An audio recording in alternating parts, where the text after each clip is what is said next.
All right, so let's see how numbers work with this.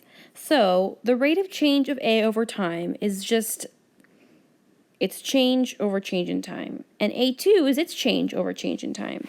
Now when we set them equal to the reaction rate though, we have to take into account coefficients and the fact that things are reactant. So this goes twice as fast as the actual reaction, so we have to divide it by 2 here. But this part is still what the rate of A looks like. So if it tells me that I'm changing at -2 moles per second, that's equal to this. Okay. If I'm trying to find A2, I can think about it 2 ways. That should be S. So A2 should be going half as fast as A. So I could say that this is equal to 1 mole per second. And it's going to be positive because it's going to be increasing over time, like we saw in our graphs. I can also do this math thing down here. So negative change in A over 2 change in time is equal to change in A2 over change in time. Okay, so this, remember, is equal to this piece. So if I plug in for that piece, I get -1/2 times -2 is equal to this piece. So this is what this looks like, right? And if I do that math, look at, I get 1. So even if I use these equations, I set them equal to each other, or if I just think logically about how things must change, I'll come to the same answer. Now, if I'm let's get rid of that. Oh, nope, doesn't want to do it.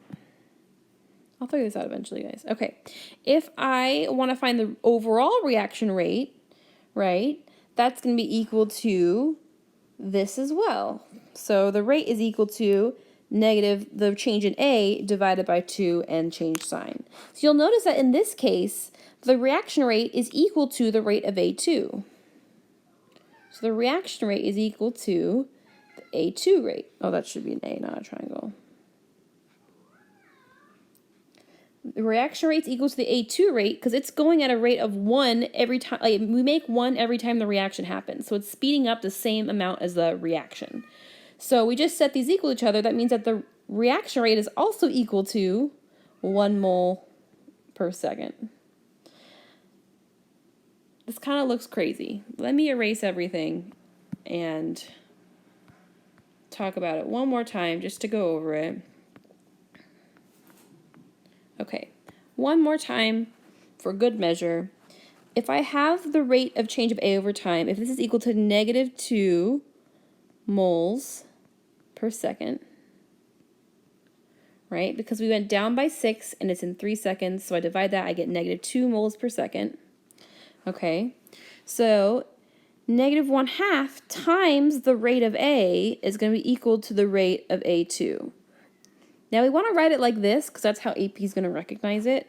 But if we say that this is like A and this is like A2, this is all it boils down to, right? If I multiply A by -1/2, I should get A2. So if I have -2 in here, times -1/2, A2's rate should be 1. And the other thing we can think of is that these two are the same, right? We don't have to multiply by anything. They're just the same number.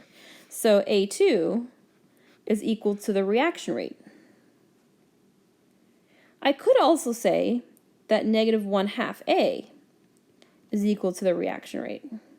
So you can do it different ways. There's lots of ways to do this.